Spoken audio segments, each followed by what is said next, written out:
What is something about yourself that sounds totally made up, but is 100% real? It was my 10th birthday and my mom had taken me to the mall. I didn't know it at the time, but it turned into probably the coolest moment of my entire childhood. She told me we were going to pick out a birthday gift, maybe a new game or some Pokemon cards, and then grab food at the food court. Standard birthday stuff. But when we got to the electronics store, one of those old chains with the rows of tube TVs and game consoles set up for demos, there was a huge crowd out front. At first I thought someone was in trouble, but then I saw the sign, Tony Hawk autograph signing, today only. I froze. I was obsessed with Tony Hawk. I'd been skating for like a year and wasn't good at all, but I watched his videos religiously. I had the VHS tape of The End, and Tony Hawk's Pro Skater had just come out on PlayStation a few weeks earlier. I hadn't even played it yet. Just watched grainy clips online when we could get the internet to work. The line to meet him was massive. My mom said we could wait in it if I wanted, and I did. But after about 20 minutes, I got bored. I wasn't really into standing in lines back then. What I really wanted was to play the game. They had a PlayStation hooked up to a TV near the back of the store, where a couple older teens were taking turns playing Tony Hawk's Pro Skater. I hovered awkwardly, trying not to seem too eager, but also praying someone would leave. Eventually, one of the kids put the controller down and wandered off toward the CDs. I pounced. I didn't even care about autographs anymore.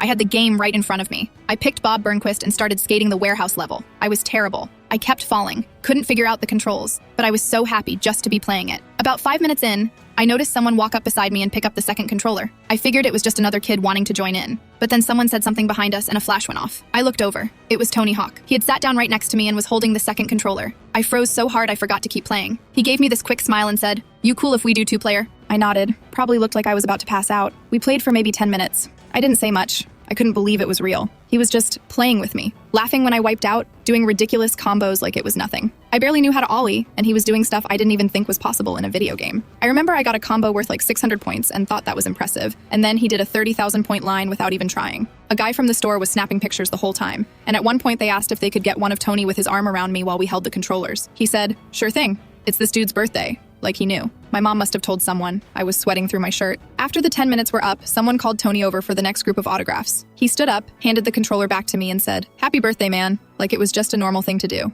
I sat there for another 10 minutes, not even playing anymore, just staring at the screen and trying to process what had happened. My mom came over and showed me the Polaroid one of the employees had printed for us. It was me holding the controller like a dork and Tony Hawk smiling like we were old friends. I still have that photo. It's kind of faded now, and the colors are off, but you can still see the edge of the demo station and the warehouse level on the TV behind us. Every time I look at it, I feel like that memory isn't even mine. It's something that should have happened to a different kid, one luckier or cooler than I was. But it did happen. I played Tony Hawk's Pro Skater with Tony Hawk on my 10th birthday. Edit. I do not have photos of myself playing the game with him, but I believe my parents have a couple of photos of me with him and getting his autograph. I still have the signed board on my wall,